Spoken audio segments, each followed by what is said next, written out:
संदेश को हम सुने जो भगवान श्री कृष्ण ने आदेश के रूप में दिया, जहाँ वो कहते हैं कि तुम्हारा ये मन मुझ में इसको पिरो दो। मय्येव मन आधस्व मयि बुद्धिम निवेशय, मन भी मुझ में लीन हो और बुद्धि का निवेश भी मुझ में। निवशिष्यसि मय्येव अत ऊर्ध्वम न संशय, मन तुम्हारा मुझ में लग जाए, बुद्धि भी मुझ में लीन हो जाए, निश्चित रूप से तुम मुझ में निवास करोगे, प्रभु में हो जाओगे, इसमें कोई संशय नहीं, संदेह नहीं है। निश्चित बात है कि मन और बुद्धि जहाँ लग जाते हैं तो वहीं हम भी लग जाते हैं, हमारा व्यक्तित्व भी वहीं चला जाता है। जहाँ मन गया, बुद्धि जहाँ गई, और वहाँ जाते ही हमारी पूरी ऊर्जा, पूरी चेतना, पूरे शरीर का स्वरूप उधर की तरफ मुड़ जाता है। निर्णय करने का काम, डिसीजन लेने का काम बुद्धि करेगी, विचार करने का काम मन करेगा। मन अच्छे बुरे दो तरह के विचार हर समय उत्पन्न करता है, इसलिए मन को कहा गया है ये संकल्प विकल्प आत्मक मन है। मन की परिभाषा यही दी है कि जिसमें दो तरह के विचार हर पल चलते हैं, एक पॉजिटिव, दूसरा नेगेटिव, उत्तर दक्षिण दोनों तरह के विचार मन में एक साथ आएंगे, हर्ष के भी, शोक के भी, अच्छे भी, बुरे भी। दोनों में से फिर एक को चुनने के लिए निर्णय करने की शक्ति पीछे बैठी भी, उसका नाम है बुद्धि। ये दोनों जहां लग जाते हैं तो वहीं हमारी सारी ऊर्जा, पूरी चेतना, पूरा व्यक्तित्व हमारा उधर ही चला जाता है। इसलिए मन और बुद्धि अगर संसार में लग जाते हैं तो जिस चीज पर मन लग जाएगा ये उसको बढ़ा देता है। बुद्धि जिस चीज का निश्चय कर ले,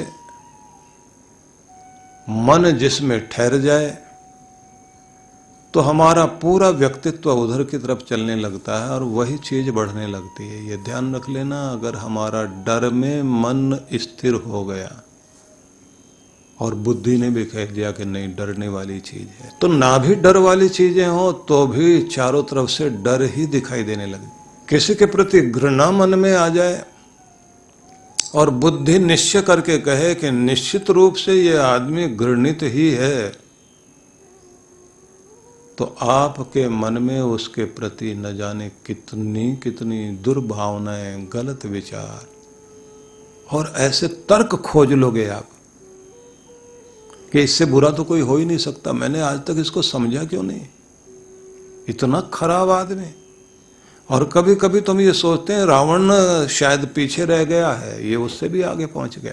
उसमें कंस ढूंढने लग जाते हैं, उसमें जरासंध ढूंढने लग जाते हैं, उसमें शिशुपाल ढूंढने लग जाते हैं, उसमें मंथरा ढूंढ लेंगे, उसमें शकुनी ढूंढ लेंगे हम लोग, क्योंकि आपके मन में किसी के प्रति घृणा आ गई, मन वहां टिका हुआ है और किसी के प्रति आपका संशय दूर हो गया कि नहीं मैंने गलत समझा, उसके भोलेपन को मैंने चालाकी समझ लिया, उसके त्याग को मैंने स्वार्थ समझ लिया, उसने जो बलिदान किया हमारे लिए, इतना कुछ किया, उसका इतना बड़ा समर्पण, इतनी बड़ी आस्था, इतनी बड़ी वफादारी, हमने उसको मैं सोचा कि ये भी फरेब है, ड्रामा है, नाटक है। अब बुद्धि ने विवेक को जागृत करके मन से कह दिया कि अब मन उसके बारे में हर चीज में विचार करेगा और बुद्धि तर्क देते देते निर्णय करेगी, नहीं आदमी बहुत अच्छा था। अब उल्टी तरफ लग गया मन, और उल्टी तरफ लग गया तो अब उसी के अंदर गुण ढूंढना शुरू करेगा। पर कमाल की बात यह है कि ये मन और बुद्धि जब भगवान की तरफ लगते हैं तो फिर ये दोनों रहते ही नहीं, लीन हो जाते हैं। भगवान में लगने का मतलब है कि मन का खो जाना, बुद्धि का शांत हो जाना, कोई तर्क नहीं, कोई विचार नहीं, क्योंकि वहां धारा जहां से परमात्मा का, माया का साम्राज्य जहां खत्म होता है, माया का आकर्षण, माया जो नीचे की तरफ खींचती है, जो ये पृथ्वी की ग्रेविटेशन है, जो ये गुरुत्वाकर्षण है, ये जो नीचे खींचने वाली शक्तियां हैं, जहां से ये खत्म हो जाती है और जहां से वो ऊपर की तरफ खींचने लगता है तो एक बीच की स्थिति आ जाती है, न तो ऊपर जा पा रहे न नीचे जा पा रहे। उसको भी तोड़ने के लिए फिर ताकत जरूरत पड़ती है, गुरु की ज्यादा बड़ी पावर चाहिए तब। और उसको भी पार करके जब आप भगवान की तरफ जाने लग जाते हैं तो मन और बुद्धि तो खो जाते हैं, क्योंकि वो संसार में रह जाते हैं। फिर मन से सोच नहीं पाओगे, बुद्धि से विचार नहीं कर पाओगे, निश्चय नहीं कर पाओगे कि वो है क्या। इसलिए कहते हैं कि भगवान के लिए कि क्या बताऊं क्या खूबी है मेरे महबूब की, दिल में आता है समझ में नहीं आता। उसको समझने के लिए हृदय चाहिए, प्रेम चाहिए, उसके लिए फिर मन बुद्धि काम नहीं करेंगे।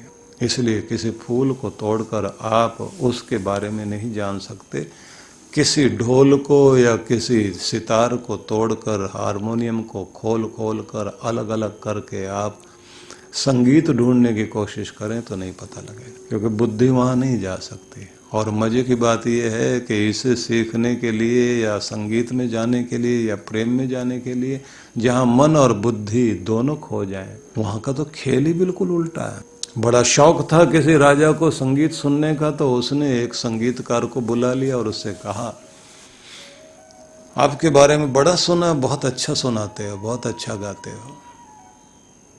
आज मन करता है कि हम और सारी चीजें भूलें और सिर्फ आपको सुने। तो आज मैंने पूरी तरह से छुट्टी ली है, कोई भी काम अपने लिए नहीं रखा है। आज उत्सव का दिन है, महोत्सव का दिन है, संगीत में आनंद लेने का दिन है। संगीतकार ने कहा कि हम किसी को सुनाते ही नहीं हैं, हम तो केवल प्रकृति को सुनाते हैं, पंछियों को सुनाते हैं, अपने आप को सुनाते हैं, अपने भगवान के लिए गाते हैं और किसी के लिए नहीं गाते। और अगर आप कहते ही हैं तो हम आपके लिए सुनाएं, पर हमारी तो एक शर्त है कि अगर हम सुनाएंगे तो फिर आप अपने लोगों को बैठाओ जरूर, पर सब सीधे बैठने चाहिए, सजग बैठने चाहिए, गर्दन नहीं हिलनी चाहिए, हाथ नहीं हिलना चाहिए, घुटना नहीं हिलना चाहिए। और कोई घुटनों पर जो ताल देने लग जाता है ना महाराज, वो तो बिल्कुल नहीं होना चाहिए। ऐसे ठूंठ की तरफ बैठे सब लोग, हिले कोई भी नहीं। मन बुद्धि को ऐसा सजग कर लें, पत्थर की मूर्ति बन के सब लोग बैठे। और महाराज अगर किसी की गर्दन हिल जाए, कोई झूमना शुरू कर दे और कोई हिलना शुरू करे, तो उसका नाम उसी समय आप नोट कर लेना और बाद में बाहर ले जाके उसकी गर्दन काटने जब मैं कहूं। तो अगर ये सब आप तैयार हैं तो फिर संगीत सुनाया जाए। नहीं तो महाराज आपके दरबार में राग दरबारी गाने वाले, जी हुजूरी करने वाले तो बहुत लोग हैं, फिर उनको सुनो आप। मेरी शर्त को आप पालन कर सकते हो तो फिर संगीत का आनंद लेने के लिए तैयार रहिए। उसने, राजा ने अपने समस्त दरबारियों को और सभी नागरिक लोगों को निमंत्रण दिया कि संगीत सुनने के लिए लोग आ जाएं, लेकिन जैसे ही द्वारपाल से सुना कि यहाँ तो तलवार भी चल सकती है तो बहुत सारे तो भाग खड़े हुए। कुछ लोगों ने जो अंदर थे आ ही गए, क्योंकि वापस जाते तो शायद उनको था कि राजा कहीं जो है सजा ना दे, तो आ गए बेचारे। और उसके बाद उन्होंने ये ही बात समझी कि जान प्यारी है, संगीत वंगीत तो अपने घर सुन लेंगे या कहीं और सुन लेंगे जाके, यहाँ तो बिल्कुल मूर्ति बनकर बैठना है, ठूंठ बनकर बैठना है, हिलना बिल्कुल नहीं है। पेड़ जिसकी ऊपर की शाखाएं कट गई, क्योंकि शाखाएं होती हैं तो पेड़ हिलता है, लेकिन जिसकी शाखाएं कट गई हो तो वो ठूंठ कहलाता है, जो गड़ा तो हुआ जमीन में, अब उसको हवा हिला नहीं सकती, बिल्कुल स्थिर है, मूर्ति की तरह बैठना। तो सबको पंक्तियों में बैठाया गया, डिस्टेंस रख करके बैठाया गया। 3 बार सबको सावधान सावधान कहा गया और सबको कहा हिलना डुलना बिल्कुल नहीं। आदमी सामने रहेगा, आप लोगों पर नजर रहेगी, नाम नोट किए जाएंगे, जिनकी गर्दनें हिलेंगी, जिनका शरीर हिलेगा तो बाद में गर्दन काटी जाएगी। आदमी सोचे कहाँ फंस गए आज, इस संगीतकार से हमें क्या लेना देना, जान बचे और लाखों पाए। बैठ गए सब लोग। राजा ने कहा शुरू करिए। अब उन्होंने शुरू किया, संगीत शुरू हुआ, साज बजने लगा, ढोल की थाप नगाड़े की थाप, मृदंग बजने लगा, और फिर मंजीरे तरह तरह के, सभी तरह के मृदंग के साथ मंजीरे और जितने भी तरह के साज थे, जैसे उन्होंने थाप पड़ते जाए, सितार बजता जाए, बांसुरी बीच में बजे, अलग अलग तरह के साज जैसे छेड़े गए और इतने अच्छे ढंग से कि पूरा वातावरण ही तरंगित होने लगा। जमीन से आसमान तक ऐसा लगने लगा अभी तो गाया भी नहीं है, साज ही शुरू हुए हैं। और राजा कहता है बहुत आनंद आ रहा है, आज समझ में आ रहा है कि संगीत क्या होता है। और उसने भी लोगों से कहा कि भाई और दिन होता तो मैं तुम्हें कहता ताली वाली बजाओ, लेकिन आज हिलना नहीं है, बैठो आनंद लो, बहुत आनंद आ रहा है। और राजा को मुस्कुराता देखकर सब लोगों के चेहरे पर मुस्कुराहट आई। और इधर तान लेकर के, आलाप लेकर के संगीतकार ने अपना संगीत शुरू किया। गायक जैसे ही अपना गान शुरू कर रहा था, साज बीच बीच में रुके और जैसे जैसे आरोह अवरोह हो ताल के साथ जैसे जैसे संगीत आगे बढ़ने लगा, पूरे वातावरण में इतने संगीत का वातावरण अद्भुत ढंग से मधुमय हो गया, माधुर्य से भर गया, रस से युक्त हो गया। हर एक आदमी आनंदित है, लेकिन सबको आनंद तो लेना है, लेकिन सावधान रहना, हिलना नहीं है। और सब अपने अपने मन में कहें ना तो आज नींद आनी चाहिए, और ये जो इसका संगीत सुन भी रहा है ना, बस ना ही सुना जाए तो अच्छा है, क्योंकि जान प्यारी है। थोड़ी देर के बाद में संगीत जैसे आगे बढ़ा और फिर संगीत में कोई एक कहानी लेकर के शुरू हुई कि इस तरह से कोई एक राजा रानी और फिर उनके जीवन के उतार चढ़ाव, और फिर वो कैसे किसी दुख की घड़ी में चलते चलते और एकाएक जीवन में खुशी आई, और खुशी में आकर के जैसे राजा महाराजा और उसके परिवार के लोग आनंदित हो रहे हैं, ऐसी कोई कहानी चल रही है। अब वो कहानी चलते चलते जो है उन्होंने कहा कि बस आज राजधानी पूरी आनंद में है, इतने आनंद में है कि उनको अपने जीवन के इतने बड़े कष्टों के बाद में खुशियाँ मिली। और उसी के साथ साज बदला, और इस बार जो धूम मची है, इतनी कमाल की धूम मचाई गई कि एक एक व्यक्ति भूल गया हम कहाँ बैठे हैं, लगे लोग झूमने।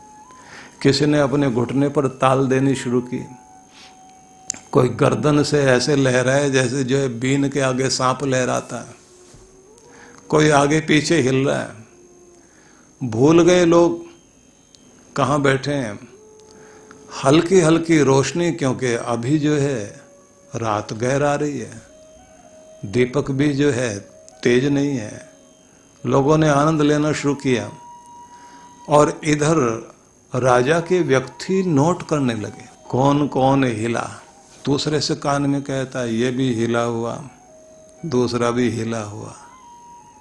हिले हुए से मतलब दिमाग भी हिल गया, शरीर भी हिल रहा है।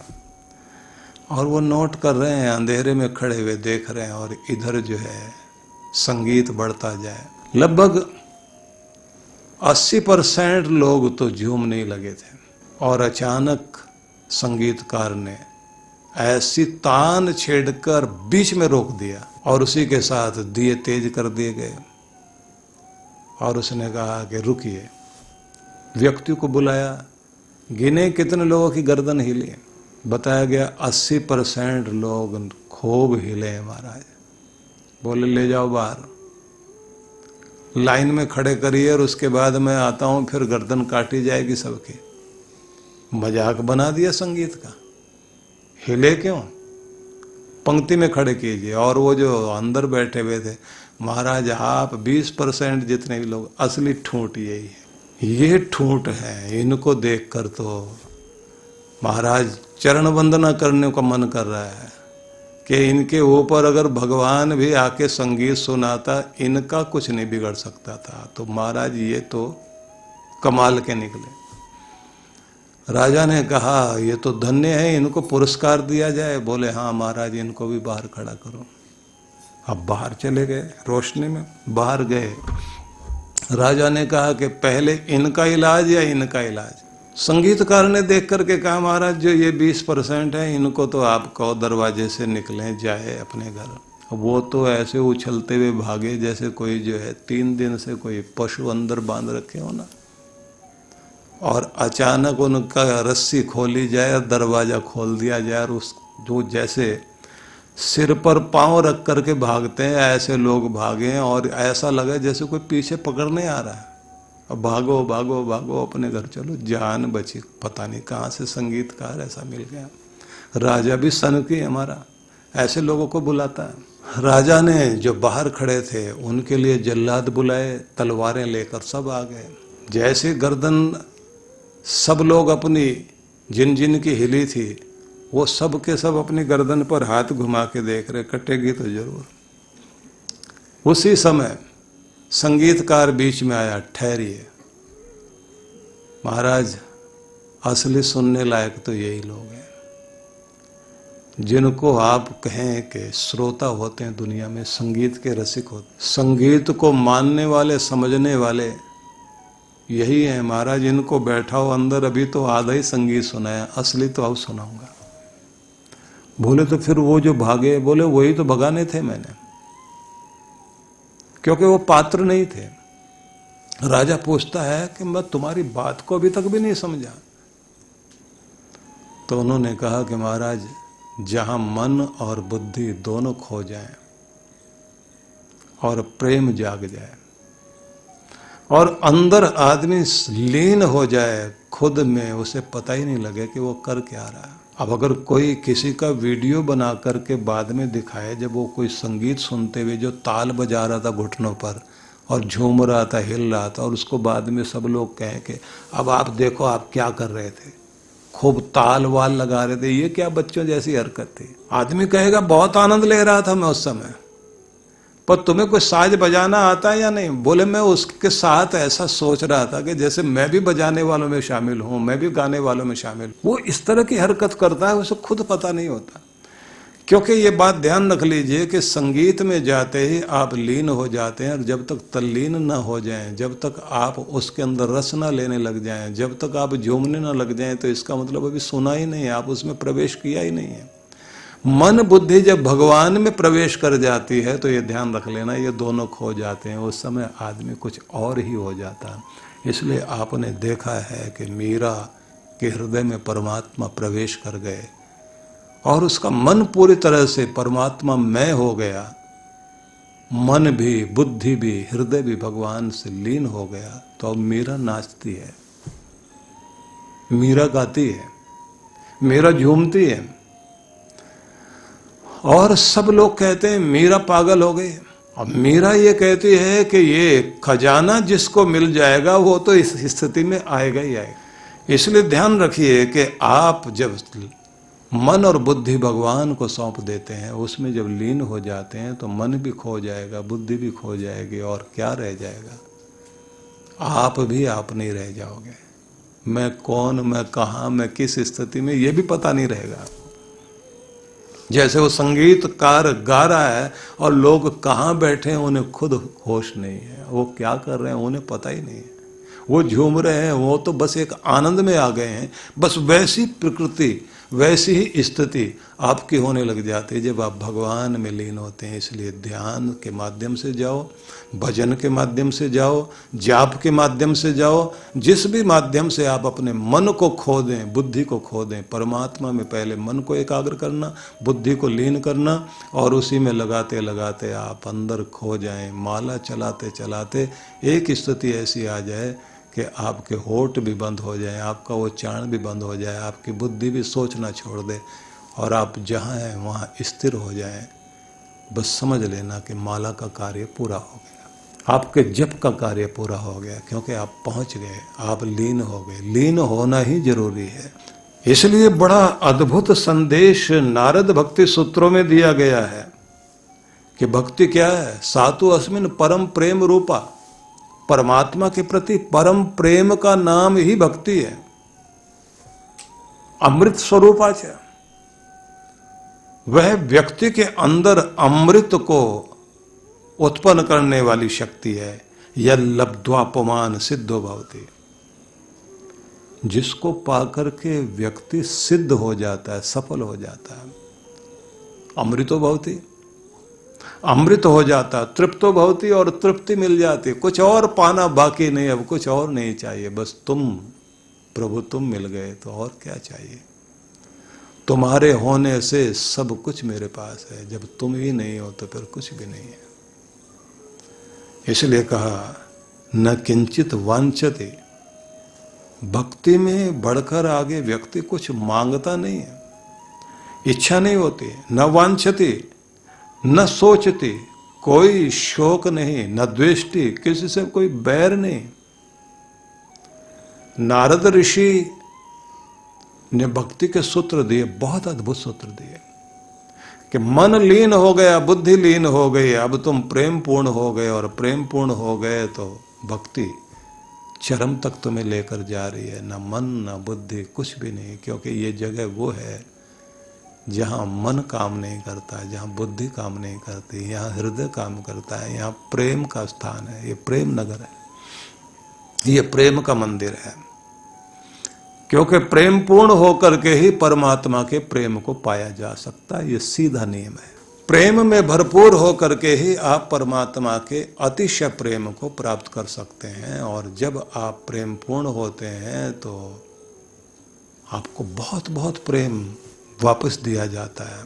शांत भाव से चित्त को स्थिर करते हुए, प्रेम पूर्ण रहते हुए, अपने आप को परमात्मा का नाम जपते जपते लीन होने दें, तल्लीन होने दें, खो जाने दें, भगवद मैं हो जाएं, भावपूर्ण हो जाएं।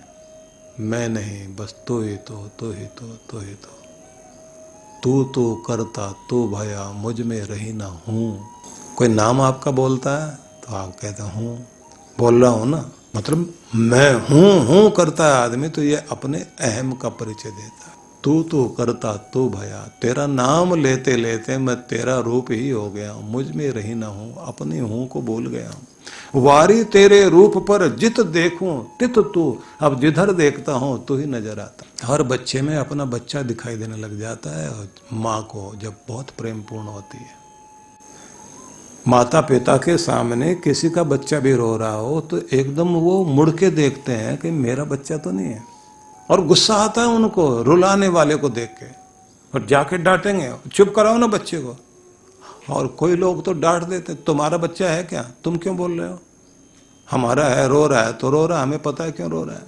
आदमी कहता बर्दाश्त नहीं हो रहा, रोता हुआ नहीं देखा जा रहा, क्योंकि अपना बच्चा याद आ। जब आप प्रेम पूर्ण हो जाते हैं, दुनिया भर के बच्चे अपने बच्चे लगने लगे। करुणामय हो जाए तो किसी का दुख बर्दाश्त नहीं होता। ये प्रेम जागृत हो गया तो भगवान से आपको जोड़कर किस रूप में आपको बना देता है, आप खुद आश्चर्यचकित हो जाते हैं। लेकिन इसके लिए जरूरी है, कहते हैं कि किसी नियम के अधीन जिंदगी को कर लेना सबसे पहले जरूरी होता है।